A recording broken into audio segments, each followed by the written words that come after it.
Hi friends, ప్రస్తుతం అమలులో ఉన్న 7th పే కమిషన్ అనేది 2016లో ఏర్పడిందండి.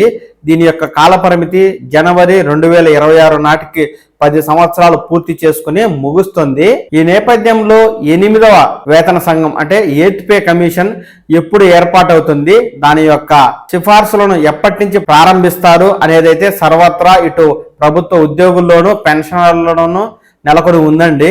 అంతేకాదు ఇప్పటికే 8th పే కమిషన్ ఏర్పాటు చేయాలని పలు ప్రభుత్వ సంఘాలు అయితే డిమాండ్ చేస్తూ ఉన్నాయి. కొన్ని నివేదికల ప్రకారం 2025లో ఈ 8th పే కమిషన్ ఏర్పడవచ్చని, దీని యొక్క సిఫార్సులను 2026 నుంచి అమలు చేయవచ్చని కూడా తెలుస్తూ ఉంది. దీంతో కనీస వేతనాల పెంపు, డిఏ పెంపు విధానం మారుతుందని భావిస్తూ ఉన్నారు. ప్రభుత్వ ఉద్యోగులు మరియు పెన్షనర్లు 8th పే కమిషన్ ఎప్పుడు ఏర్పాటై దాని సిఫార్సులు ఎప్పటి నుంచి అమలులోకి వస్తాయా అంటూ ఆసక్తిగా ఎదురు చూస్తూ ఉన్నారండి. కేంద్ర ప్రభుత్వం ప్రతి 10 సంవత్సరాలకి ఒకసారి పే కమిషన్ అయితే ఏర్పాటు చేస్తుంది.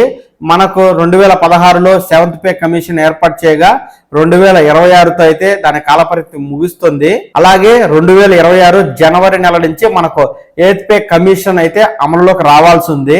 8th పే కమిషన్ ని వెంటనే ఏర్పాటు చేయాలని ఈ మేరకు ప్రభుత్వ సంఘాలు అయితే డిమాండ్ చేస్తూ ఉన్నాయి. అంతేకాదు ఇప్పటికే ఈ విషయమై కేంద్ర కేబినెట్ సెక్రటరీ కూడా వారు వినతి పత్రాన్ని అందించారు. 8th పే కమిషన్ ఏర్పాటైనట్లయితే ఏ మేరకు జీతాలు, డిఏలు పెరగవచ్చు అంటే, ప్రస్తుతం ఉన్న 7th పే కమిషన్ కేంద్ర ప్రభుత్వ ఉద్యోగుల యొక్క వేతనాన్ని 23% అయితే పెంచింది. దాంతో ఇప్పుడు ఏర్పడబోయే 8th పే కమిషన్ పై ఇటు ప్రభుత్వ ఉద్యోగుల్లోనూ పెన్షన్లలోనూ ఎన్నో అంచనాలు అయితే ఉన్నాయండి. కనీస వేతనం పెంపు ప్రస్తుతం 18,000 రూపాయలుగా ఉండగా 8th పే కమిషన్ ఏర్పాటైందంటే ఈ కనీస వేతనం 34,500 రూపాయల వరకు పెరిగే అవకాశం ఉందని నిపుణులు అయితే చెప్తూ ఉన్నారు. డిఏ లెక్కించే పద్ధతి కూడా మారుతుందండి.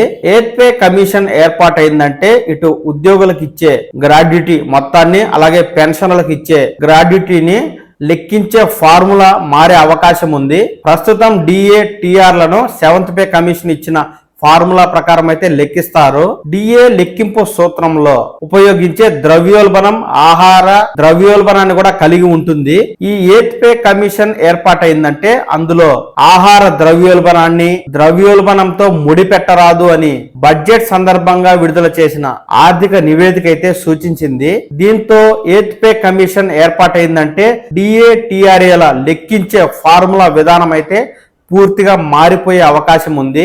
అయితే 8th పే కమిషన్ ఏర్పాటైనప్పటికీ ఈ డిఏ, టిఆర్ఏల యొక్క పెంపు అనేది గతంలో కంటే ప్రస్తుతం తగ్గే అవకాశం ఉన్నట్టుగా కూడా తెలుస్తూ ఉంది. ఏది ఏమైనా ఈ 8th పే కమిషన్ ఏర్పాటుకు సంబంధించి కేంద్ర ప్రభుత్వం ఏదైనా తాజా నిర్ణయం తీసుకున్న వెంటనే ఆ సమాచారాన్ని నేనైతే మన ఛానల్ ద్వారా తెలియజేస్తాను. మీరు ఎప్పటికప్పుడు ఈ తాజా సమాచారాన్ని చూసి తెలుసుకోవడం కోసం వెంటనే ఈ ఛానల్ని లైక్ చేసి సబ్స్క్రైబ్ చేసుకోండి. నమస్కారం.